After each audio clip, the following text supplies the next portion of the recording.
বিসমিল্লাহির রহমানির রহিম। আসসালামু আলাইকুম রহমতুল্লাহ। প্রিয় দর্শক, স্বাগত জানাচ্ছি ইনসাফ শোতে। সাথে আছে আমি সৈয়দ মাহফুজ খন্দকার। আজকে যুব দিবস, আজকে বিশ্ব যুব দিবস। আজকের দিনটিকে 12ই আগস্ট দিনটিকে যুব দিবস হিসেবে পুরো বিশ্বে পালিত হয়ে আসতেছে। আমাদের দেশেও ছোট পরিসরে হলেও যুব দিবস কিছুটা হলেও পালন হয়। আজকে যুব দিবস উপলক্ষে আমাদের ইনসাফ শোতে দুইজন যুবক আলোচককে আমন্ত্রণ জানানো হয়েছে।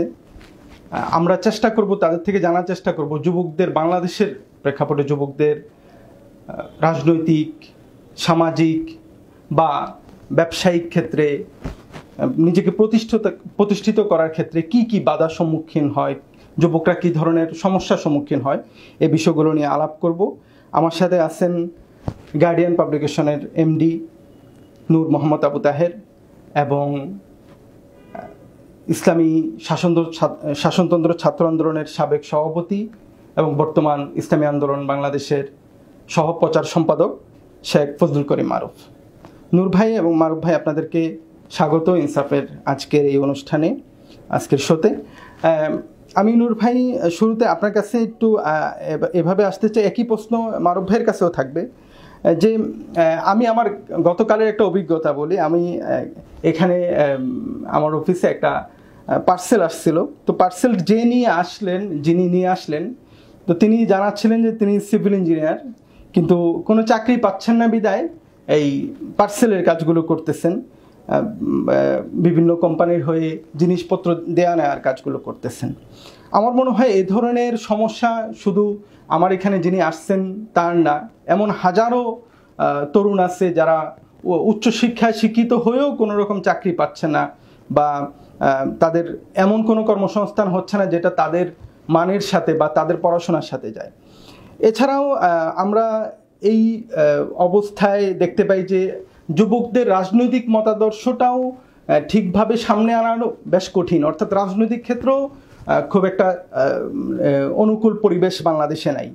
এছাড়াও সামাজিক অবস্থা তো আমরা গত শোতে আলাপ করছিলাম, নূর ভাই যেখানে ছিলেন, যে আসলে সামাজিক প্রেক্ষাপটটা কেমন হয়ে গেছে।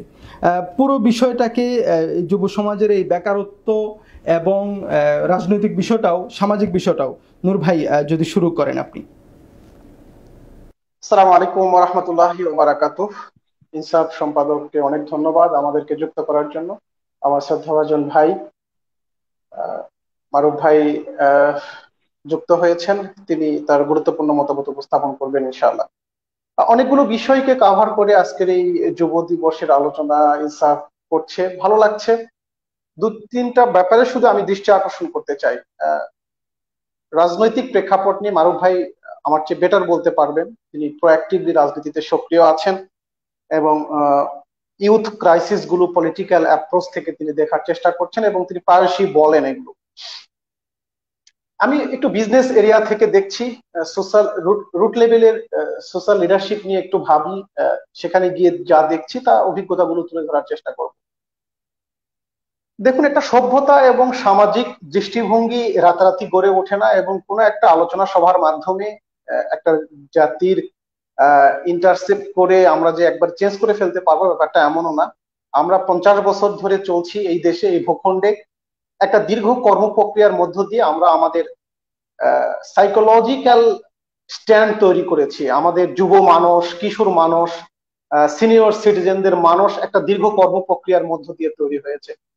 ইন এ ট্রু সেন্স আমরা এমন একটা মানসিক ধারণা তৈরি করেছি যেখানে দাসত্বপনা, যেখানে আনুগত্যের পরাকাষ্ঠা আর অন্যের প্রতি দোষ চাপিয়ে নিজের দায়িত্ব এবং কর্তব্যকে আড়াল করার একটা সহজাত প্রবৃত্তি আমাদের মাঝে কাজ করে, এবং এটা একটা লং প্রসেসের মধ্য দিয়ে তৈরি হয়েছে। আমরা যারা নতুন করে কথা বলার চেষ্টা করছি, এই সংকটগুলো বোঝার চেষ্টা করছি। দীর্ঘদিন ব্রিটিশ শাসনের কবলে পড়ে আমাদের পূর্বপুরুষরাও একটা দাসত্বপনার মধ্য দিয়ে পৌঁছে এখানে এসে দাঁড়িয়েছে, তো যার আলটিমেট রেজাল্ট গুলো এখনো পর্যন্ত আমরা দূর করতে পারছি না। আমি বিজনেস এরিয়াতে দেখছি যে স্টিল টুডে যে সামাজিক আগ্রাসন বিজনেস ওয়ার্ল্ডে, আমাদের ইয়াংরা এখনো পর্যন্ত একাডেমিক পড়াশোনা করে academic study equals to job, মানে তুমি এত বড় একটা সার্টিফিকেট অর্জন করেছো, মারুফ ভাই ঢাকা বিশ্ববিদ্যালয়ে পাবলিক অ্যাডমিনিস্ট্রেশনে পড়েছে, তিনি একটা জবে জয়েন করলেন না, তার মানে এই ছেলে ক্যাপাবল না, এই ছেলেটার পড়াশোনা কি হলো, দিন শেষে কি হলো, মানে তার বাংলাদেশের কোনো অ্যাডমিনিস্ট্রেটিভ ইস্যুজে অথবা কোনো একটা ভালো প্রাইভেটাইজেশনে মারুফ ভাইরা গিয়ে জয়েন করতে পারলো না, আলটিমেটলি একটা কমন সিনারিতে তিনি একজন ফ্লপ মানুষ আর কি। তো এই মানসিক স্ট্যান্ড তৈরি হয়েছে একটা দীর্ঘ কর্ম প্রক্রিয়ার মধ্য দিয়ে। আমরা ইয়াংদের বলার চেষ্টা করছি, education is not equal to job. এই জায়গাগুলোকে আমরা এখনো পর্যন্ত অ্যাড্রেস করতে ব্যর্থ হয়েছি, এবং এটা নিয়ে যত কথা বলছি এগুলো হাস্যকর এবং খেলো হচ্ছে।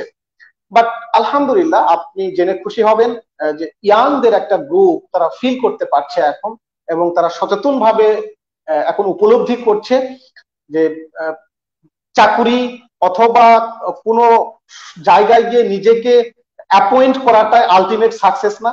পৃথিবীতে অনেক ক্রিয়েটিভ, সৃজনশীল এবং মানুষের জন্য কাজ করার হিউজ টাস্ক করে আছে, এবং ইয়াংদের বড় একটা গ্রুপ আপনি রিসেন্ট দেখবেন তারা ডিফারেন্ট ওয়ার্কিংস এ এনগেজ, দারুণ দারুণ কাজ করছে, দারুণ ক্রিয়েটিভিটি, প্রোডাক্টিভিটি এবং তাদের পোটেনশিয়ালিটি শো করছে। এটা বড় আশার দিক আর। সামাজিক প্রেক্ষাপটে যেটা আমরা বলবো, রাজনৈতিক জায়গা থেকে আমি একটু লিটল বিট বলতে চাই। এটা সত্য যে আমরা আমাদের 50 বছরের রাজনীতির মাধ্যমে ইচ অ্যান্ড এভরি ওয়ান আমরা এমন একটা রাজনৈতিক স্ট্যান্ড তৈরি করেছি যেখানে আমাদের ইয়াংরা, এ গ্রুপ অফ ইয়াং স্পষ্টত বলতে পারছে আই হেট পলিটিক্স।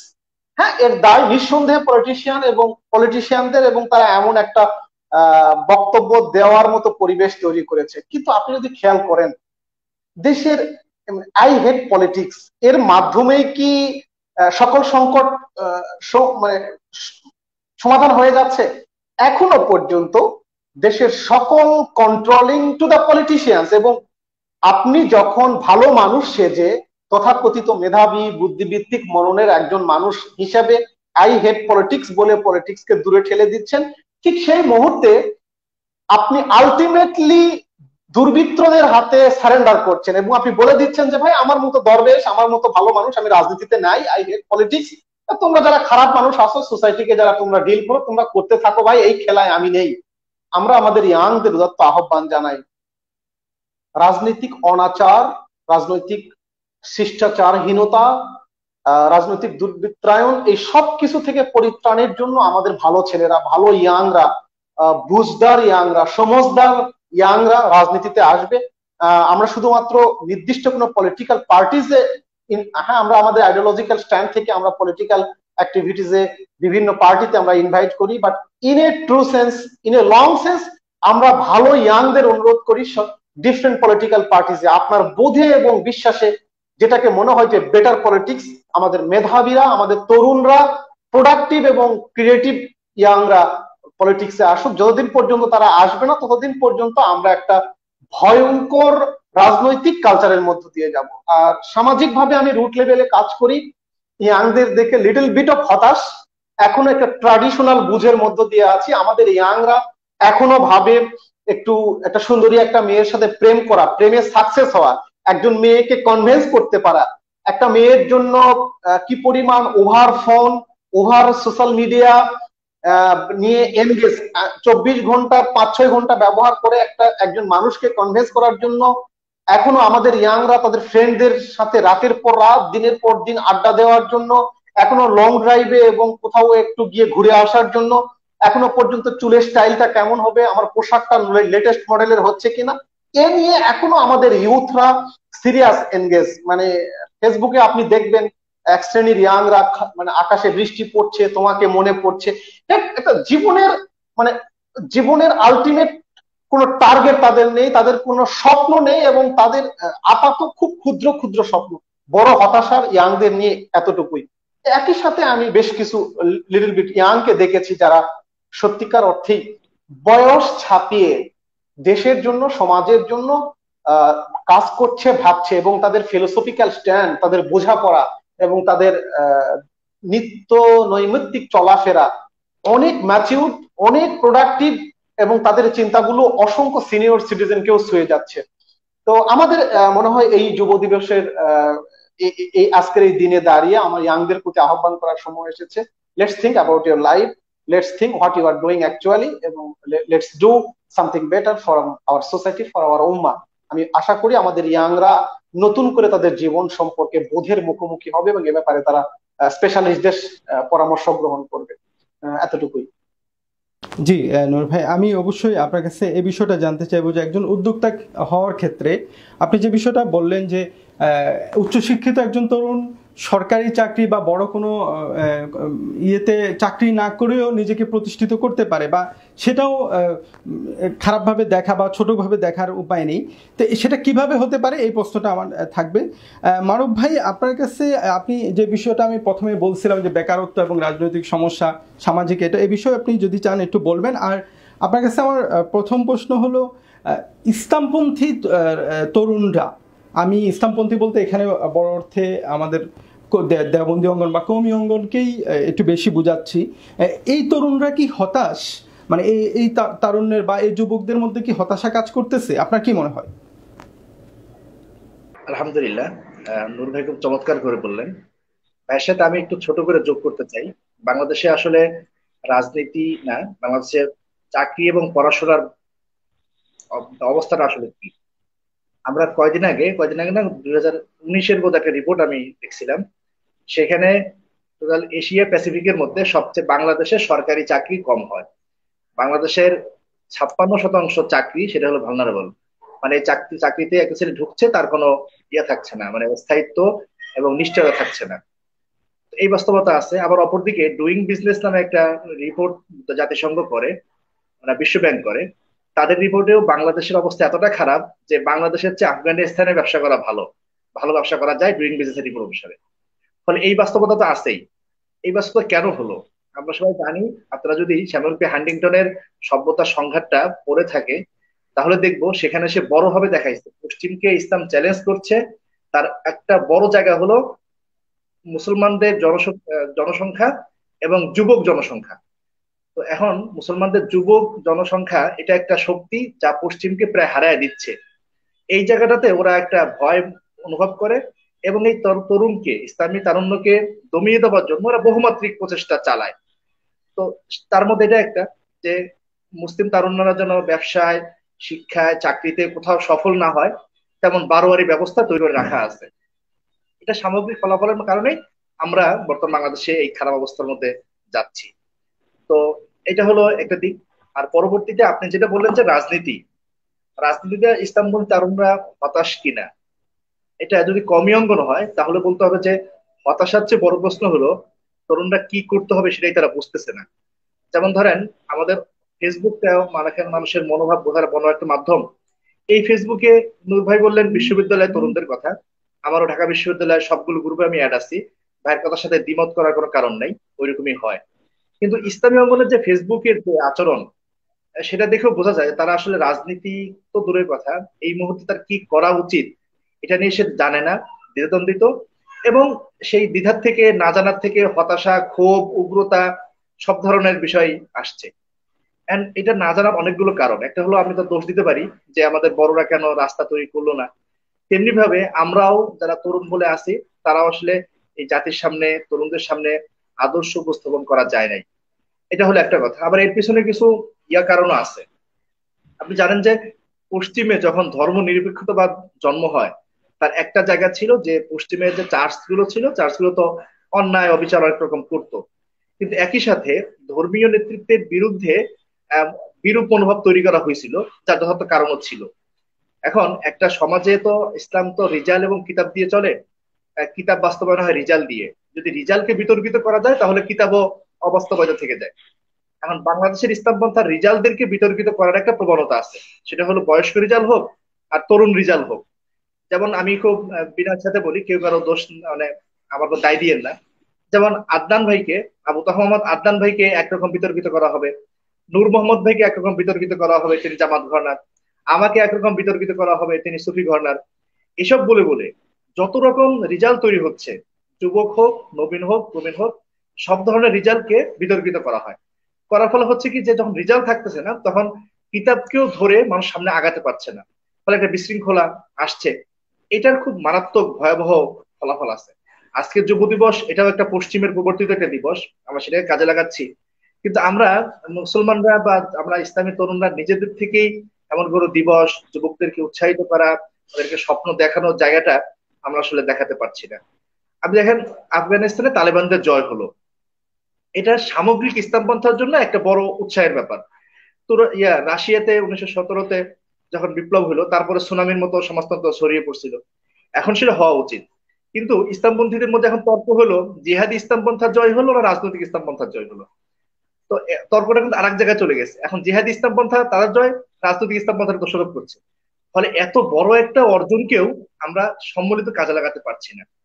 তো তারুণ্যের এই জায়গাগুলো তো আছেই, সেগুলো তো কথা বলা হচ্ছে। তো আপনি যে প্রশ্নটা করছেন, তো হতাশা, আমার কাছে হতাশার চেয়ে মনে হয় তাদের সামনে আসলে লক্ষ্যই নাই, কোথায় যাবে সেটাই তারা বুঝতেছে না, জানতেছে না, যার ফলে আমরা আসলে খারাপের দিকে যাচ্ছি। স্যামুয়েল পি হান্টিংটন যেটা আমাদের শক্তি হিসেবে চিহ্নিত করছিলেন, সেটা বোধহয় এখন আমাদের দুর্বলতার দিকেই যাচ্ছে কিনা, এই প্রশ্নটা আসলে খুব জরুরি ভাবে করা উচিত। জি, নূর ভাই, আমি যেটা প্রশ্ন করতেছিলাম যে কিভাবে সম্ভব একজন তরুণ সরকারি, এটা স্বাভাবিক, পড়াশোনার পরে এটাই ধারণা করা হয়, পরিবার সমাজ এটাই ধারণা করে যে উচ্চশিক্ষিত হয়েছে একটা ভালো সরকারি চাকরি পাবে। সরকারি চাকরি না পেলেও এমন একটা প্রতিষ্ঠানে চাকরি পাবে যেটা নামি দামি হয়, কিন্তু উদ্যোক্তা হওয়ার এটা রিস্কি মনে করা হয়। এটা কিভাবে সম্ভব, আপনার কিভাবে মনে হয়? না দেখুন, আমি দুটো ব্যাপারেই বলতে চাই যে চাকুরির বিপক্ষে স্ট্যান্ড নেওয়াটা কঠিন। আমি ইয়াংদের উদাত্ত আহ্বান জানাই যে আপনি আপনার লাইফকে ইম্প্যাক্টফুল হিসাবে তৈরি করেন। বাংলাদেশেও এখন, আমাদের এই ভূখণ্ডেও সহ সারা পৃথিবীতেই এমন কিছু জব পজিশন আছে যেগুলোতে সোসাইটির জন্য ইম্প্যাক্টফুল কিছু করা যায়। সে ফর এক্সাম্পল, আপনি অ্যাডমিনিস্ট্রেশনের একজন এসপি, পুলিশ প্রশাসনের একজন SP, you can do something better for your society. আপনি কোনো একটা মিনিস্ট্রির সেক্রেটারি, আপনি ভালো কিছু করতে পারবেন। অবশ্যই পলিসি মেকিং এ, আমাদের ফুড অ্যান্ড নিউট্রিশন নিয়ে, আমাদের হেলথ ইস্যু নিয়ে, আমাদের রোড অ্যান্ড ট্রান্সপোর্টেশন নিয়ে, একটা দেশের যখন কোয়ালিটি অ্যাডমিনিস্ট্রেটিভ প্রিন্সিপাল থাকে না, তখন আসলে সেই দেশের কোনো কিছুই রান করবে না। আপনি বিজনেসকে একটা দেশ থেকে বিচ্ছিন্ন কোনো ইস্যু বলতে পারেন না, অথবা বিজনেস অ্যাডমিনিস্ট্রেটিভ দুনিয়ার বাইরের কোনো কিছু, ব্যাপারটা এমন নেই। It's a part of a country. But আমি বলছি সেই সকল তরুণদের কথা, আমরা হতাশা নিয়ে বলি, যারা যে কোনো মূল্যে নিজেদেরকে কোনো কোনো একটা জায়গায় জব করতে হবে, চাকুরি করতে হবে, দাসত্ব করতেই হবে। মানে আমি যে কোনো মূল্যে, আমি অর্ডার, মানে আমি ইম্পারেটিভ জায়গায় চলবো, আমি সবসময় আমার ফিলিংসে আমি ইম্প্যাক্টফুল কিছু করব না দেশের জন্য, জাতির জন্য। আমি জাস্ট আনুগত্য করব, জাস্ট আমি আমার কাজটা, আমার মাস শেষে 30,000 40,000 টাকা প্রয়োজন, পৃথিবী দেশ দুনিয়া কোথায় গেল আমি দেখবো না। আমাদের দুঃখ বেদনা এই সকল চিন্তা দাসদের নিয়ে বিজনেস জায়গাতেও, বিজনেস, আপনি তো আমাদের ইসলামী ব্যাংকের কথা বলি, একটা ভালো এক্সাম্পল বিজনেসের জন্য। ইসলামী ব্যাংক কি, এখনো পর্যন্ত আমরা ইয়াংরা যদি ইসলামী ব্যাংকে প্রবেশনারি অফিসার জয়েন করতে পারি, তাহলে বিয়ের বাজারে আমাদের অনেক দাম, এবং শ্বশুর শাশুড়ি, বাবা মা খুব দারুণ ভাবে বলে ছেলে ইসলামী ব্যাংক, আরাফা ব্যাংক, শাহজালাল ব্যাংকের প্রবেশনারি অফিসার। বাট এই ব্যাংক গুলো কি, মানে অ্যাকচুয়ালি কি এগুলো? এগুলো তো বিজনেস, তাই না? কারো না কারো বিজনেস। আমরা বলছি ইউথদের যে try to make sure your life as a impactful on your society. এই আপনি যে বিজনেস করবেন পৃথিবীতে, আপনি তো চায়ের দোকান দিতেই পারেন, আপনি একটা সিলেট থেকে চা পাতা নিয়ে এসে বিক্রি করতেই পারেন, অথবা ধরুন মানে আমাদের বিজনেসের কথা বলে, আমরা বই তৈরি করি, আমার এলাকার একজন ভাই আমার কাছ থেকে নেগোশিয়েট করে বই কিনে নিয়ে যা বই বিক্রি করতে পারে, তাহলে হোয়াটস ইম্প্যাক্ট অন ইট? আমরা বলছি আমাদের ইয়াংদের এমন কিছু করুন, সেটা জবের ক্ষেত্রে হোক এবং সেটা বিজনেস ওয়ার্ল্ডে হোক, সোসাইটিকে নাড়িয়ে দেওয়া যায়, সোসাইটিতে ইম্প্যাক্ট তৈরি করা যায়, অসংখ্য তরুণকে এনগেজ করা যায়, অসংখ্য তরুণের চিন্তাকে আমরা ডমিনেট করতে পারি, তাদের দুনিয়াকে ডমিনেট করতে পারি, তাদের ভাবনা রাজ্যকে ডমিনেট করতে পারি, এমন একটা ইম্প্যাক্টফুল কিছু করার চেষ্টা করুন। এখন আপনি যে বলেছেন উদ্যোক্তা হওয়ার ক্ষেত্রে আমাদের সংকট কি, এই সংকটটা এই জায়গাতে যে আমাদের ইয়াংরা আইদার সে জব সেকার হোক অথবা বিজনেস মেন্টালিটি নিয়ে চলুক, আমাদের মুশকিলটা হলো আমরা যা করতে চাই সেক্ষেত্রে আমাদের ক্রিস্টাল ক্লিয়ার দৃষ্টিভঙ্গি নেই, আমাদের লিডারশিপ মেন্টালিটি নেই, আমাদের সবসময় মানে কি বলা যায় ওয়ার্কার মেন্টালিটি আর কি। আমরা কাজ করব, পেমেন্ট নিব, অথবা আমার দুনিয়াটা খুব ভালোভাবে চললো হয়। আমি একটা কথা সবসময় বলার চেষ্টা করি, সেটা হচ্ছে চাকুরি একজন ব্যক্তির জীবনকে নিরাপদ করতে পারে, তার ফ্যামিলিকে নিরাপদ করতে পারে, বাট একটা ভালো বিজনেস ইনিশিয়েটিভ একটা জনপদকে নিরাপদ করে দিতে পারে, একটা কমকে নিরাপদ করে দিতে পারে।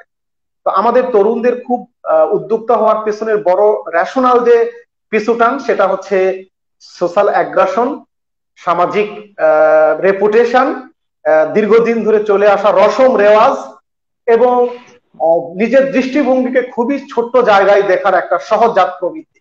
এখান থেকে বের হয়ে আসতে পারলে উদ্যোক্তাদের প্রয়োজন যে দুঃসাহস, সৃজনশীলতা এবং ক্রিয়েটিভিটি, তাহলে যে কোনো উদ্যোগ, যে কোনো বিজনেস ইনিশিয়েটিভ হোক, আমি বলছি না যে বিজনেস আমাদের, আমি যদি বলে ফেলি 10 মিনিট স্কুল, আপনি যেভাবেই বলুন, আউটস্ট্যান্ডিং একটা মানে ওয়ার্কিং প্লেস, যেখানে লাখো মানুষকে তারা শুয়ে দিচ্ছে। Though it's their business, but there is something extraordinary, something impactful materials for the society. তা আমরা আমাদের ইয়াংদের অনুরোধ করি, স্ব জায়গা থেকে, স্ব অবস্থান থেকে আপনি এমন কিছু করুন যা হাজারো মানুষকে ছুঁয়ে যাবে, হাজারো মানুষের জীবনে প্রভাব তৈরি করবে এবং হাজারো মানুষকে সেখানে এনগেজ করবে। আমাদের ইয়াংদের দৃষ্টিভঙ্গিটা এমনটাই হোক, এটি আমরা প্রত্যাশা করি। জি নূর ভাই, আমি নিশ্চয় আবার এই বিষয়টা আরো একটু বিস্তারিত বোঝার জন্য আসবো। আর এছাড়াও যেটা মারুফ ভাই বললেন যে বিষয়টা যে আমাদের তরুণরা বিভক্ত হয়ে যাচ্ছে, একটা বিজয়কে বিজয় হিসাবে না দেখে কোন ধরনের বিজয় হয়েছে ওইটা নিয়ে বিতর্কে চলে যাচ্ছে, ওই বিষয়ে আপনার মতামত চাইবো। মারুফ ভাই, আমি আরেকটু ভিন্ন বিষয় আসি, যে ইসলামপন্থী রাজনীতির মধ্যে বা সামগ্রিক বাংলাদেশের রাজনীতির মধ্যে আপনি বলতে পারেন যে তরুণদের নেতৃত্বে আসা বেশ কঠিন হয়ে যায়। যদিও আমরা, আপনি যে দলের মধ্যে আছেন ইসলামী আন্দোলন বাংলাদেশে, এখন তরুণরাই নেতৃত্ব দিচ্ছে, কিন্তু সামগ্রিকভাবে যদি বাংলাদেশে দেখা যায়, যে বয়সে জিয়া রহমান কিংবা বঙ্গবন্ধু ইন্তেকাল করছেন, ওই বয়সের নেতাদেরকে এখনো রাজনীতির জন্য উপযোগীও মনে করা হয় না, প্রথম বা তৃতীয় সারির নেতা মনে করা হয়। এই যে সামাজিকভাবে যুবকদের নেতৃত্বে না আসতে পারা, এর কারণ কি? সামাজিক বলতে আমি রাজনৈতিক নেতৃত্বে সামাজিকভাবে বাধার কারণে আসতে না পারা, এর কারণ কি? আলহামদুলিল্লাহ, নূর ভাই কিছু বিষয় বলছেন। আসলে নেতৃত্ব বলেন, ব্যবসা বলেন, চাকরি বলেন, ফানেল ক্যাজুয়ালিটি থিওরি অনুসারে 200 বছর 300 বছর ধরে সেটা আচরণ দ্বারা, আজকে আমি কি সিদ্ধান্ত নিব সেটা 200 বছর 300 বছরের আচরণ দ্বারা সেটা নির্ধারিত হয়। এখন আমাদের এই অঞ্চলে মধ্যবিত্ত সমাজের যে গড়ে ওঠার যে ইতিহাস, সেটা যদি দেখেন তাহলে ও কথাই সত্য যে আমরা আসলে নেতৃত্ব দিয়ে কেউ গড়ে ওঠে নাই। এখানে সবাই গড়ে উঠছে হলো কাজ করে। আমাদের এখানে জাতে ওঠার একটা প্রবণতা আছে, সেটা নূর ভাই বলে ফেলছেন যে সরকারি চাকরি পেলে জাতে ওঠে, অন্য কোনো ভাবে জাতে ওঠে না। আর কেউ যদি জাতে না উঠে তাকে অনুসরণ না করার ক্ষেত্রেও একটা প্রবণতা আছে। এখন আমাদের এখানে নেতৃত্ব উঠছে না কেন? শুধু রাজনৈতিক সংগঠন তো না, অন্যান্য সব জায়গাতেই তরুণরা নেতৃত্ব দিতে পারছে কি না, এই প্রশ্নটা আসলে খুব জরুরি। যেমন ধরেন বাংলাদেশ সরকারে বা জনপ্রশাসনে যদি কাউকে নেতৃত্ব দিতে হয়, তাহলে তাকে বয়সের একটা সীমা পার হয়ে গিয়ে তাকে নেতৃত্ব নানা ধাপ দেওয়া আছে। রাজনৈতিক অঙ্গনেও কেউ যদি নেতৃত্ব দিতে চায় তাহলে তাকে অনেকগুলো ধারাবাহিকতা অতিক্রম করে যাওয়া লাগে। বাংলাদেশের কোন রাজনৈতিক সংগঠনে একজন জাস্টিন ট্রুডোর মতো এসে জয় করে ফেলার মতো কোনো সুযোগ নাই। বিএনপিতে নাই, আওয়ামী লীগেও নাই, ইসলামী আন্দোলন, জামাত ইসলামেও নাই। কারণ যে দলে আসুক তাকে দীর্ঘ একটা পথ পরিক্রমা অতিক্রম করে আসতে হবে। এই যে সমাজের নতুন একটা কিছুকে নিতে পারা, নতুন কাউকে মানতে পারা, আউট অফ বক্স চিন্তা করতে পারা, এটা আমাদের এই অঞ্চলে দীর্ঘদিন যাবত ছিল না। না থাকার অনেক কারণ আছে। নূর ভাই যেটা বললেন, আমরা আসলে খেয়ে পরে বেঁচে থাকতে চাই। আমাদের এই অঞ্চলের যে কৃষি ব্যবস্থা, এই অঞ্চলের যে প্রাচীন মানে অর্থ ব্যবস্থা এবং সমাজ ব্যবস্থা, সেখানেও কিন্তু আমরা এরকমই। আমাদেরকে ঘর কোনো বলে একটা আমাদের ইয়ে আছে, বদনাম আছে, যদি এর অনেক পজিটিভ ব্যাখ্যাও করা যায়। তো এটা হলো আসলে বাঙালি যে আসলে নিজে খেয়ে পরে বেঁচে থাকতে চায়, সাথে পাশে যে বেশি যায় না।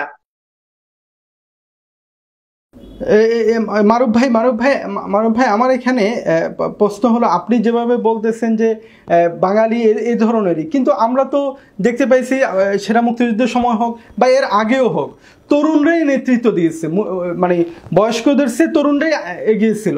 তো সে মানে বাঙালির কি চরিত্র চেঞ্জ হয়ে গেল? না, আপনি এখানে তরুণ বলতে এটা বয়স সীমা তো বাড়তে হবে। ধরেন 40 থাকলে 40ও সেটা তরুণ হয় না, 40-এর নিচে হলে তরুণও ধরা যায়।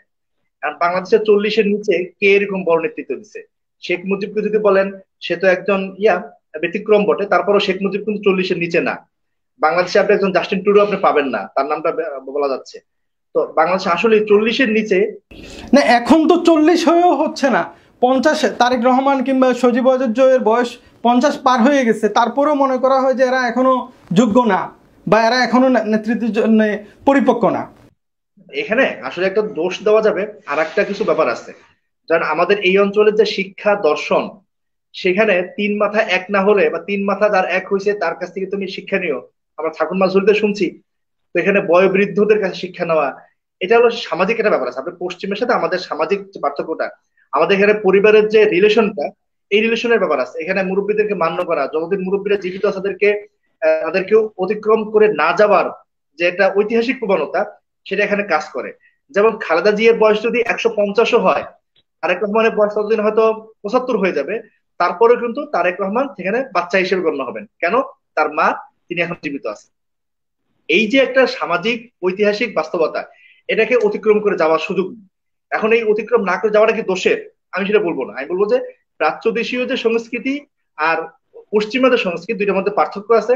পশ্চিমে একটা ছেলে অল্প বয়সে পরিবার থেকে আলাদা হয়ে যাচ্ছে, 18-17 বছরে সে একটা এক জায়গায় কাজ করে তার নিজের একটা ইনকাম করছে। আর আমাদের এখানে 25-26 বছর হলে সে বাবার হোটেলে খেয়ে বসে খাচ্ছে। আর এটা কি খারাপ ভাবে দেখবেন? না, এটা খারাপ ভাবে না, এটা আমাদের প্রাচ্য দেশীয় সংস্কৃতি। ফলে আমি যেটা বলতে চাই যে আমাদের তরুণদের নেতৃত্বে না আসাটা, এটা আসলে দোষের কিছু না। এবং ধরেন শুধু আমরা বাংলাদেশ কেন বলি, আমাদের দুটার প্রাচ্যেই আমাদের নবীরা কেউ তো তরুণ বয়সে নবী হন নাই। সবাই হচ্ছেন 40, যেটা মধ্য বয়সের শুরু, এটাকে তরুণ বলা যায় না আসলে। 40টাকে সবাই কিন্তু ওই বয়সে নবী হয়েছেন, কেউ কিন্তু 30 বছর 35 বছর নবী হন নাই। তো এটা আমাদের দোষের না, এটা ভালো। এখন কথা হলো যে তরুণদের নেতৃত্বে আসা জরুরি না, বরং সে যেখানে আছে, নূরবাই যেটা বারবারই বলতে চাইছেন, সে যেখানে আছে সেখান থেকে ভালো কিছু করা, সমাজকে প্রভাবিত করতে পারার মতো কিছু করা, সেটা করতে পারা। আর তার চেয়ে হলো বাংলাদেশের তরুণরা, বাংলাদেশ সমাজ, তারা অন্যকে নিয়ে ভাবার চেয়ে সে নিজেকে নিয়ে বেশি ভাবে। তাই বলবো যে আপনি নিজেকে নিয়ে ভালো থাকেন, সেটাও যদি করতে পারেন তা অন্তত ভালো। কিন্তু হতাশা না হওয়া।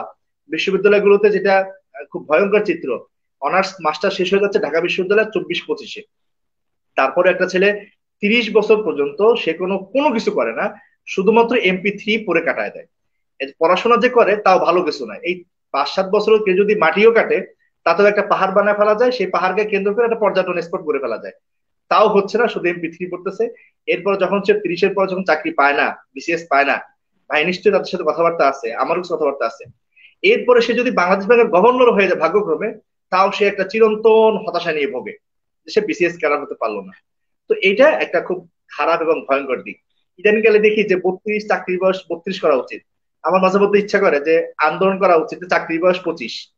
যে ছেলে 25 পারবে সে চাকরি করবে, সে চাকরি করবে না, সে নতুন কিছু করুক। তো এই জায়গাটাতে আমাদের সামগ্রিক পরিবর্তন আনা উচিত। আর নেতৃত্বে না আসার ক্ষেত্রে অনেক, আপনি কমে মাত্রা দেখেন না, শাইখুল হাদিস যার বয়স যত বেশি বেশি হয়, সে তত মূল্যবান শাইখুল হাদিস হয়। আর তরুণ বয়সে একজন যতই ভালো দর্শ দিক, সে ভালো শাইখুল হাদিস হয় না। তো এটা আসলে দোষ না, এটা আমাদের প্রাচ্য দেশীয় সংস্কৃতি এরকম আর কি। জি। না, এখানে আমার একটু অ্যাডিশন আছে। ইয়াং লিডারশিপ বলতে আমরা কি বুঝছি আসলে? মানে মানে ইয়াং লিডারশিপ কি ধরে নেন political parties, government, business area সবকিছুতেই আমাদেরকে বসিয়ে দেওয়া হলো। আমরা ধরুন একটা পলিটিক্যাল পার্টির আমি আগামীকাল চিফ অথবা সেকেন্ড ইন কমান্ড হয়ে গেলাম, তাহলে কি হবে? মানে আপনি ইয়াং লিডারশিপ বলতে তো এটা বোঝাচ্ছেন, তাই না? আমরা যে গতিশীলতা, সৃজনশীলতা, প্রোডাক্টিভিটি, ম্যাচুরিটি, এই তো মানে একটা মানে কি বলা যায়, একটা পেস, গতি। দেখুন, পলিটিক্যাল পার্টিস বলুন অথবা যে কোনো জায়গাতেই বলুন, লিডারশিপ তো আর কুস্তি লড়ে না যে বয়স কম হলে, শক্তি সামর্থ্য বেশি হলে সে ভালো কুস্তি লড়তে পারবে।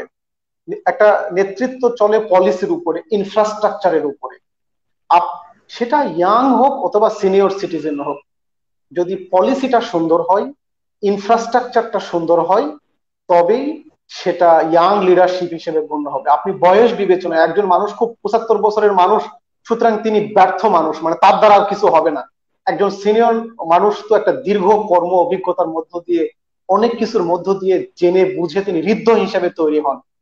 যদি সেখানে স্মার্ট পলিসি থাকে, গতিশীল পলিসি থাকে, সময়কে ধারণ করতে পারে, টেকনোলজিকে ধারণ করতে পারে, আজকের 21 শতকের আজকের এই দিনটাকে ঠিকঠাক রিড আউট করতে পারে, আগামী 10 বছর 15 বছর 30 বছরের পৃথিবীর স্ট্যান্ডকে যারা অগ্রিম বুঝতে পারবে, হিকমা যেটাকে বলছি আমরা, এই ধরনের লিডারশিপ, সেটা 80 বছরের মানুষ হোক অথবা 30 বছরের মানুষ হোক, আপত্তি নেই। কিন্তু আমরা বয়স বিবেচনায় যে ইয়াংদেরকে সামনে এগিয়ে দিতে চাই, এবং আমরা যখন এই উচ্ছ্বাস প্রকাশ করি যে হ্যাঁ অমুক কম বয়সী মানুষটা একটা পলিটিক্যাল পার্টিসের ভালো জায়গায় গিয়েছে, আমরা দেখেছি খুব কাছে থেকে ইয়াংদের ক্রেজিনেস দমে গেছে ঠিক সংশ্লিষ্ট জায়গায় যাওয়ার পরে। কারণ বিকজ অফ ইনফ্রাস্ট্রাকচার, অবকাঠামো, যে কোনো অবকাঠামোই, যে কোনো পার্টি হোক, ইনস্টিটিউট হোক, সেখানে একটা সুনির্দিষ্ট নিয়ম কাঠামোর মধ্য দিয়ে চলে। আমরা বিশ্বাস করি যে লিডারশিপ প্রসেসটা ঠিক হোক, সেই ফিল্টারের মধ্যে যিনি ঢুকবেন তিনি ভালো করে আঞ্জাম দিতে পারবেন। আর যদি প্রসেস ঠিক না হয়, ইনফ্রাস্ট্রাকচার যদি ঠিকঠাক না হয়, সেটা যতই ক্রেজি ইয়াংকে লিডারশিপে দেওয়া হোক, তিনি ব্যর্থ হবেনই। তো আমাদের প্রয়োজন পুরো প্রক্রিয়াকে ইয়াং করা, পুরো লিডারশিপ প্রসেসকে ইয়াং করে ফেলা।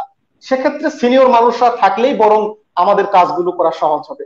মানে শুধুমাত্র ইয়াং বয়স নিয়ে আমরা যদি মানে কথা বলা শুরু করি, তাহলে আমাদের সিনিয়র মানুষদের প্রতি, সিনিয়র লিডারসদের প্রতি আমাদের অবজ্ঞা করা হবে, উপেক্ষা করা হবে, এবং আমাদের এই ক্রেজিনেস তাদের প্রতি ওয়ান কাইন্ডস অফ জুলুম হবে। আমি এমনটি মনে করি না যে এজ এবং বয়সের ভারত্ব কোনো মানুষকে লিডারশিপ প্রসেসে গতিহীন করে পুরাতন ধ্যান ধারণা, নতুনকে গ্রহণ করার মানে মানে কি বলা যায়, বিতৃষ্ণা, পুরো সিচুয়েশনকে আন্ডারস্ট্যান্ড করার মতো হিম্মত, ঝুঁকি নেওয়ার বিপুল ঐশ্বর্যপূর্ণ হিম্মত, এগুলো যেখানে নেই, সেই লিডারশিপ, বয়স তার যেমনই হোক, সেই লিডারশিপ পুরাতন, সেই লিডারশিপ বুড়ো, সেই লিডারশিপ কাঁপুনি দেওয়া লিডারশিপ। আমরা এমন একটা ইয়াং লিডারশিপ চাই, যে লিডারশিপটা বয়স দিয়ে নয়, তাদের অ্যাক্টিভিটিস দিয়ে দেশ এবং যে কোনো ইনস্টিটিউটের জন্য ফ্রুটফুল বিবেচিত হবে। আমরা কিন্তু নূর ভাই, মানে এটা কি এখানে তরুণরা, নূর ভাই আমি একই প্রশ্ন মারুফ ভাইয়ের কাছেও থাকবে, তরুণরা একটা মানে ভালো বলতে নতুন একটা চিন্তা করলেও এই চিন্তাটা কি প্রবীণ যারা নেতৃত্ব তাদের কাছে গ্রহণযোগ্য হচ্ছে, বা তারা গ্রহণ করতে পারতেছে কিনা? এখানে দুটো ব্যাপার এসে দাঁড়িয়েছে। তরুণরা যেটিকে আমরা তরুণরা যখন কোনো কথা বলি, এত মানে কনফিডেন্স নিয়ে কথা বলি, আমরা কোনো একটা পলিসি নিয়ে কথা বললেই ধরেই নেই যে যেহেতু আমাদের বয়সের ইয়াংরা কথা বলছে, ইটস রাইট, এবং বুড়াথুরা মানুষগুলো এগুলো বুঝতে পারে না। মানে আমাদের চিন্তা রাজ্যেও যে ভুল থাকতে পারে, বিশৃঙ্খলা থাকতে পারে, অথবা ভ্রান্তি থাকতে পারে, এইটা প্রথমত আমরা তরুণরা স্বীকার করতে নারাজ। তো আমাদের এই বক্তব্য এবং আমাদের অবস্থান যে রাইট, এই ডিক্লারেশন কোন অথরিটি দিল? এই ডিক্লারেশনটা কে আপনাকে দিল? এখন আপনি একটা পারসেপশন নিয়ে, আপনি একটা মানে প্রিজুডিস ধারণা নিয়ে সিনিয়রদের প্রতি দোষারোপ শুরু করে দিচ্ছেন যে তারা আমাদের বুঝতে পারছে না, তারা আমাদের এই অসাধারণ চিন্তাকে তারা ধারণ করার মতো বয়সে নেই, এই মানুষগুলো কি আমাদের বুঝতে পারে? এখন আপনার ধারণা যে রাইট, এই স্বতঃসিদ্ধ ধারণা কিভাবে আপনি পেলেন? দেখুন, কোন চিন্তায়, কোন আইডিয়ায় ততক্ষণ পর্যন্ত তাকে সাকসেসফুল বলা যায় না যতক্ষণ পর্যন্ত ইমপ্লিমেন্টেটিভ লেভেলে গিয়ে সেটা টেকসই না হয়েছে। হঠাৎ করে কোনো একটা আন্দোলন এবং কোনো একটা উচ্ছ্বাস, কোনো একটা জনজোয়ার আপাতত সাকসেস নিয়ে আসলেও এটা যে 10 ইয়ার্স পরে, আফটার 10 ইয়ার্স, আফটার 15 ইয়ার্স, এটা যে আসলেই ফ্রুটফুল এবং সাস্টেইনেবল, এটা আপনি এখন কিভাবে বুঝবেন? তো এই অতি কনফিডেন্স আমাদেরকে সিনিয়রদের ব্যাপারে একটা বিতৃষ্ণা জন্মে দেয় এবং ধারণা করে নেই।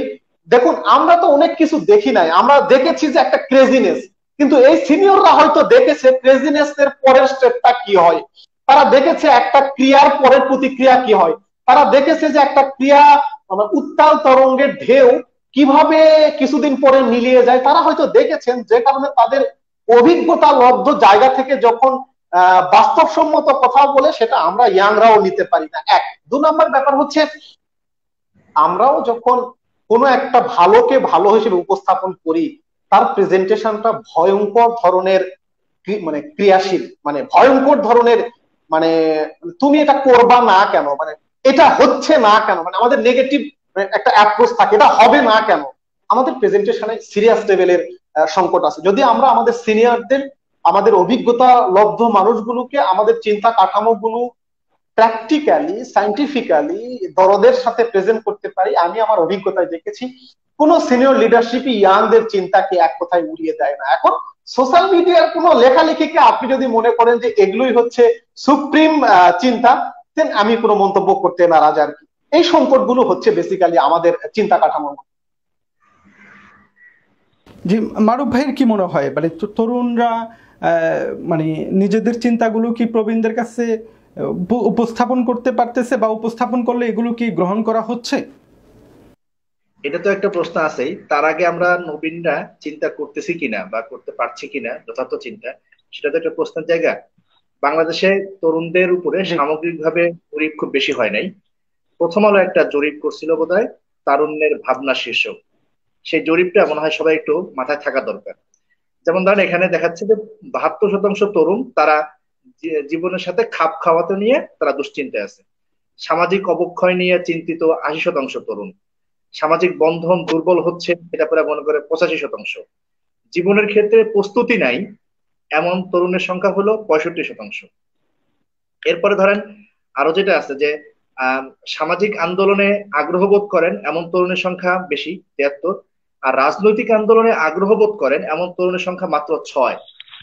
হ্যাঁ, তো এই যখন অবস্থা সামগ্রিক তারুণ্যের, তো তখন তারুণ্য আসলে ভালো চিন্তা করতে পারতেছে কিনা সামগ্রিকভাবে সেই প্রশ্নটা আসলে করার দরকার। এখন আমাদের যে চিন্তাগুলো হয় সেগুলো অনেক সময় হটকারিও হয়, নূর ভাই খুব ভালো করে বললেন। তো সেখান থেকে আহ আমি নূর ভাইয়ের সাথে পুরোপুরি একমত যে যদি চিন্তাকে ভালো করে উপস্থাপন করা যায়, সব সংগঠনের মুরব্বীরাই এবং সব মুরব্বীরাই সেটা আসলে নেন, আর তারা এটা গ্রহণ করেন এবং উৎসাহ দেন। এবং অনেক সময় আমার ক্ষেত্রে দেখছি যে কিছু দুঃসাহসী কথাবার্তা, যেগুলো একেবারেই মানে অপ্রচলিত কথাবার্তা, সেগুলোকে তারা খুব ভালোভাবেই নেন। তার কথা হলো যে তরুণদের পড়াশোনা, জানাশোনা, অভিজ্ঞতা, তাড়াহুড়া প্রবণতা, এই বিষয়গুলো গুরুত্বপূর্ণ। জি, নূর ভাই, আমরা একেবারে অনুষ্ঠানের শেষের দিকটায়, জি নূর ভাই, আমরা অনুষ্ঠানের শেষের দিকটায় আমি যে বিষয়টা একটু মারুফ ভাইয়ের প্রশ্ন থেকে, আপনাকে মারুফ ভাইয়ের আলোচনা থেকে একটা প্রশ্ন করছিলাম যে তরুণরা একটা বিজয়কে বিজয় হিসাবে না দেখে কোন পন্থায় বিজয় হয়েছে, কোনটা সঠিক কোনটা বেঠিক, এটা নিয়ে অনেক বেশি আলোচনায় চলে যায়। বাংলাদেশের প্রেক্ষাপটে আমরা কোন পন্থাটা সঠিক এটা নিয়েই তরুণদের বা যুবকদের মধ্যে, বিশেষ করে সোশ্যাল মিডিয়ায় আলোচনা করতে বেশি দেখি। পন্থাটাকে কিভাবে আগানো যাবে, নিজের পন্থাটা কিভাবে আরো অগ্রগামী হয়, এটা নিয়ে কারো ফিকির নেই। এই থেকে উত্তরণের উপায় কি? দেখুন, একটা বড় মুশকিল নিয়ে আপনি কথা বলেছেন। আমরা কি, আমরা যারা আমরা তো একটা ইসলাম পন্থা নিয়ে যদি কথা বলি, এটা স্পেসিফিক আমি জানি এই ব্যাপারে আপনি প্রশ্ন করেছেন।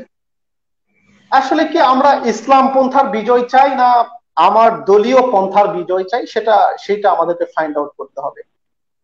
ইসলামী আন্দোলনের মাধ্যমে ধরুন সুফি আমাদের চরমনাই পীর সাহেবের নেতৃত্বাধীন ইসলামী আন্দোলন, তাদের নেতৃত্বে যদি আগামী দিন কোনো বিজয় হয়, সেটাকে আমি ধারণ করব কিনা এবং আমার বিজয় মনে করবো কিনা, মানে মানে এটা তো মনে করবো তো চরমনায় ইসলামী আন্দোলনের বিজয় হয়েছে, আমি তো ইসলামী আন্দোলনের কেউ নই। অথবা ধরুন খেলাফত মজলিস অথবা জামাতে ইসলামী, অথবা আমি যদি দেওবন্দ ধারার নেতৃত্বে কোনো একটা বিপ্লব সাধিত হয়, সেটাকে কি আমি ধারণ করব জেনারেল শিক্ষিত একজন ছেলে হিসাবে? অথবা অন্য বিভিন্ন চিন্তা কাঠামোর মানুষগুলো যদি কোনোভাবে ডমিনেন্সি পায়, বলা তো হয়ে থাকে এদেশে যদি কোনো ইসলামপন্থীদের কোনো রাজনৈতিক বিজয় অর্জিত হয়, তাকে টেনে হিচড়ে ব্যর্থতায় নিয়ে যাওয়ার জন্য আরেকটা চিন্তা কাঠামোর ইসলামপন্থীরা আদা জল খেয়ে নামবে। তো দেখুন, আমরা যেটা হচ্ছে, এটা সত্য, এটা অপ্রিয় সত্য আর কি। আমাদের কাছে মনে হয়েছে যে আমরা দলের চোখ দিয়ে ইসলামকে দেখি, ইসলামের চোখ দিয়ে দলকে দেখি না। আর তালেবানদের কথাটা খুব রাইটলি আসছে আমি এই রাজনৈতিক ইসলামিস্টদের দেখেছি আর কি, পলিটিক্যাল ইসলামিস্টদের সেই অর্থে উচ্ছ্বাস দেখি নাই। আবার আহ তালেবানদের সাথে যারা সরাসরি সম্পৃক্ত এবং ফিল করেন আমাদের তারা যেভাবে ট্রল করেছে পলিটিক্যাল ইসলামিস্টদের, মানে তালেবানরা জিতছে আর এখানে ট্রলের মুখোমুখি পলিটিক্যাল ইসলামিস্টরা, দেখছো তোমরা এতদিন যা করছো, দেখো চান্দু হিকমা কাকে বলে, হিকমত কাকে বলে। দ্যাট ইজ, এখানে নন ইসলামিস্টদের জাহিলিয়াতকে চ্যালেঞ্জ করার কথা ছিল, বাট চ্যালেঞ্জটা হচ্ছে ইন্টারনাল চ্যালেঞ্জ। তো এগুলো আমাদের ইয়াংদের বড় সংকট, এগুলো চিন্তা কাঠামোর সংকট, দলীয় দাসত্বপনা, দলীয় চিন্তার সেবা দাসদের চিন্তা কাঠামোটা এমন হয়। আমরা যারা এই 56,000 বর্গ মাইলের ভূখণ্ডে ইসলামকে ডমিনেট শক্তি হিসেবে দেখতে চাই, যারা সত্যিকার অর্থে এই দলীয় দাসত্বপনা থেকে আমাদের অবশ্যই বের হতে হবে। আমরা হিম্মতের সাথে কনফিডেন্সলি দলের আনুগত্য করব, বাট দাসত্ব করব কেবলমাত্র আল্লাহ রাব্বুল আলামিনের এবং ইসলামের।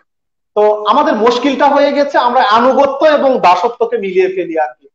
আমাদের ফিল্টার, আমাদের চোখটা ইসলামের ফিল্টার দিয়ে দলকে না দেখে, দলের ফিল্টার দিয়ে ইসলামকে দেখে। এই জন্য আমার দলের ইসলাম যা সেটাই ইসলাম, আর আমার দলের ইসলাম যেটা না সেটা ইসলামই না। আর তো এর মাধ্যমে আমরা অনেক মানুষের অর্জনগুলোকে, অনেক ইসলাম পন্থার অর্জনগুলোকে আমরা ধারণ করতে পারছি না। বাংলাদেশেও আপনি একটু খেয়াল করে দেখুন, সবগুলো ইসলামপন্থী একটু ভিন্ন, মিনিমাম লেভেলের কিছু চিন্তার ভিন্নতা আছে, কিন্তু আপনি যদি টোটালি খেয়াল করে দেখবেন বাংলাদেশের ইসলামপন্থীদের বিশাল একটা অর্জন আছে।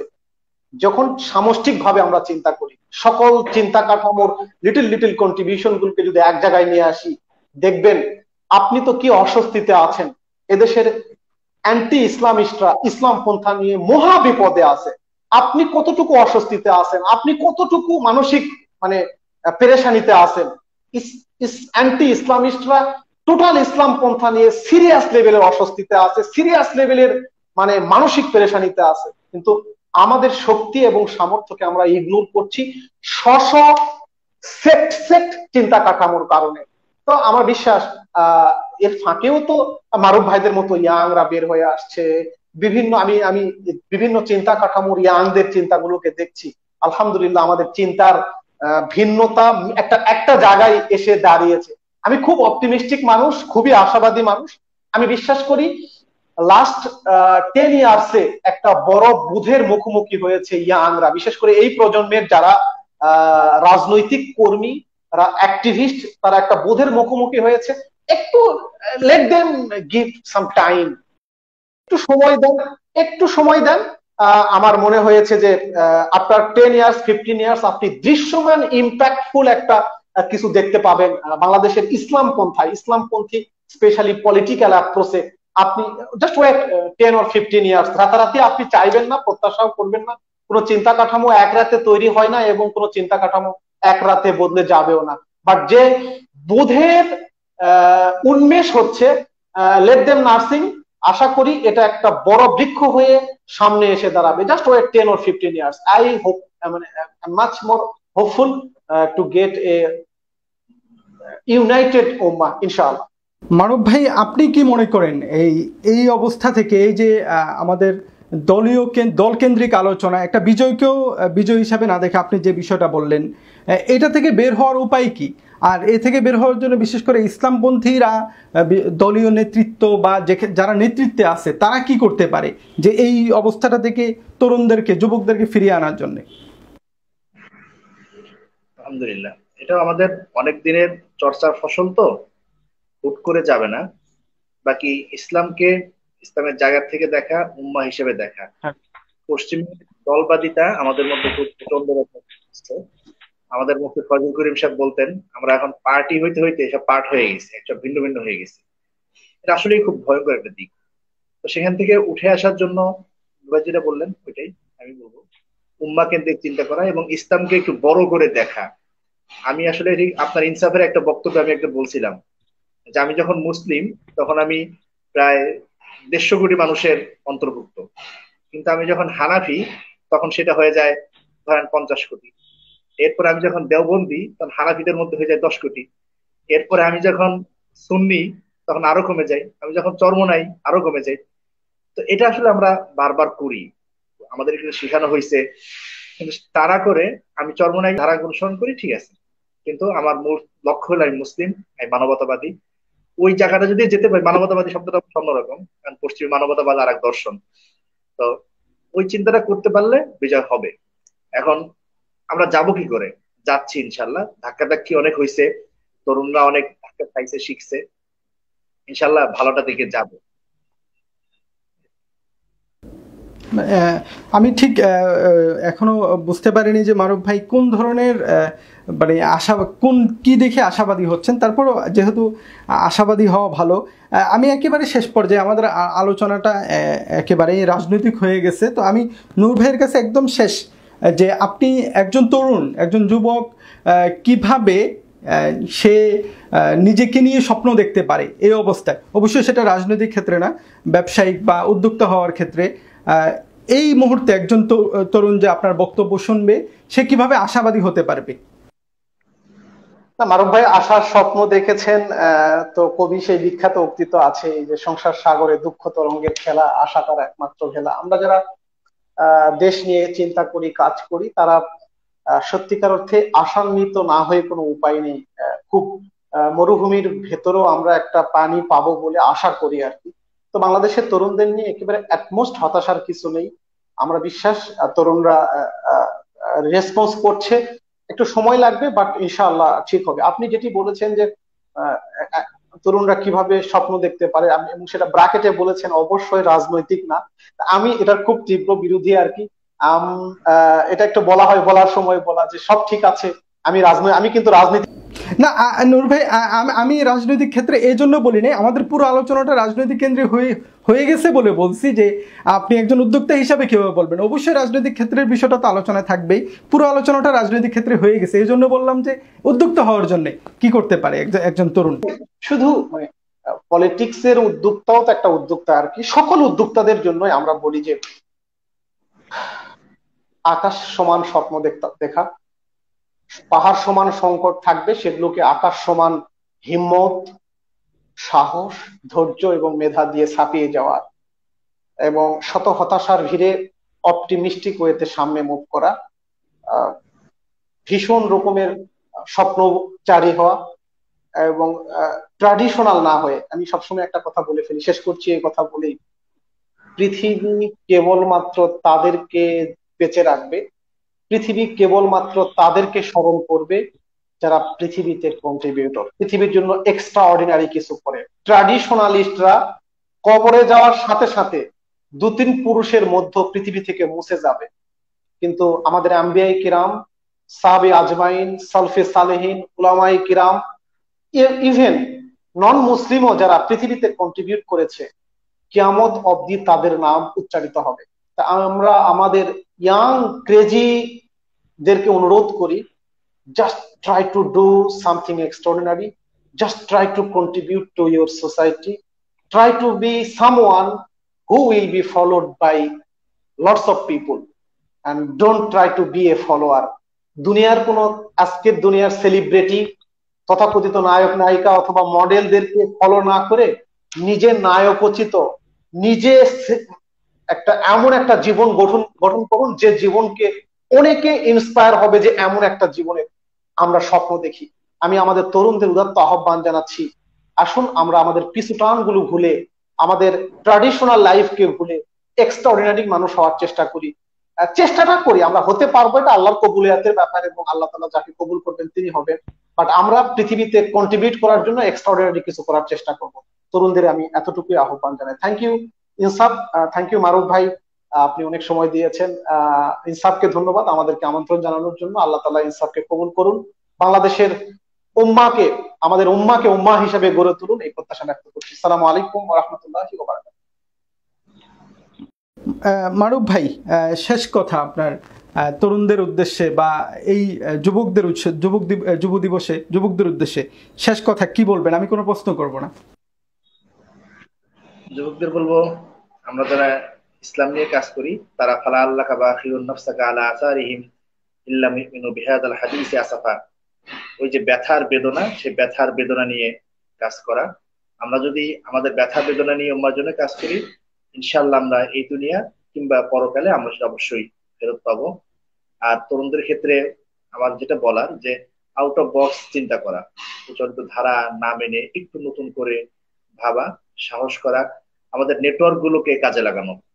আহ, আমাদের নেটওয়ার্কিংটা এটা আসলে আমরা অনেক সময় বুঝি না। আর একটা হলো যে পশ্চিম তো এখন সভ্যতার নেতৃত্ব দিচ্ছে। এখন এই পশ্চিম সভ্যতায় নিজেদের সফল করতে হলে পশ্চিমের কলা কৌশলটা ভালো করে আত্মস্থ করা উচিত। সেজন্য আহ বেশি বেশি পড়াশোনা করা এবং হিম্মত নিয়ে বসে না থেকে কিছু একটা করা, তাহলে ইনশাল্লাহ আমরা ভালো কিছু করবো। হ্যাঁ, অনেক ধন্যবাদ আমাদের দুই তরুণ আলোচককে, যুবক দুই আলোচককে আজকে আমাদেরকে সময় দেওয়ার জন্যে। দর্শক, আমি আমাদের দুই আলোচকের দুটা বিষয় আপনাদের সামনে আনার চেষ্টা করছি। একটা হলো মারুফ ভাই যা বললেন যে তরুণদের পরামর্শ মশওয়ারা কিন্তু প্রবীণরা নেন, তবে সেটা হলো আমরা কিভাবে উপস্থাপন করতেছি এটা অনেক বেশি জরুরি। এটা অনেক গুরুত্বপূর্ণ বিষয় হলো আমরা ঠিকভাবে উপস্থাপন করতে পারতেছি কিনা।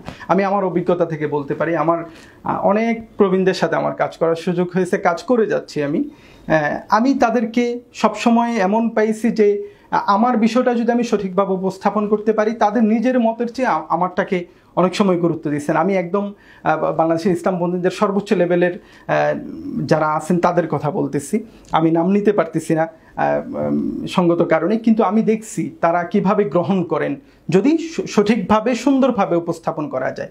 উপস্থাপনটাও অনেক বড় বিষয়। আর নূর ভাইয়ের যে কথাটা, এটা আমি বিশ্বাস করি, সবসময় এটা বলিও আমার আশপাশের মানুষকে, যে পৃথিবীতে আসা হয়েছে যেহেতু এটা একটা ছাপ রেখে যাওয়া, এমন কিছু করে যাওয়া যেটা উম্মার কল্যাণেও কাজে লাগে এবং মানুষ স্মরণ রাখে। দুনিয়াতে আসা তারাই জীবিত থাকে, তাদের চলে যাওয়ার পরেও তাদের চিন্তাগুলো জীবিত থাকে যারা উম্মার জন্যে, জাতির জন্যে বা জনমানুষের জন্য কিছু করে যেতে চায়। তো অবশ্যই আমরা যদি চেষ্টা করি, আমরা তরুণরা চেষ্টা করি, যেমন প্রবীণদের উপরেও আমাদের সে অর্থে প্রভাব না হলেও আমাদের চিন্তাগুলোকে আমরা পৌঁছাতে পারবো, তেমনি আমরা সমাজেও কিছু কাজ আমরা করে যেতে পারবো। এতক্ষণ সাথে থাকার জন্য অনেক ধন্যবাদ। বিশেষ করে যুবকদেরকে যারা এতক্ষণ সময় নিয়ে শুনছেন, তারা আমরা আশা করব তারা আশাবাদী হবেন আমাদের এই তরুণ দুই আলোচকের কথা শুনে। সুস্থ থাকবেন, ভালো থাকবেন। আল্লাহ হাফিজ।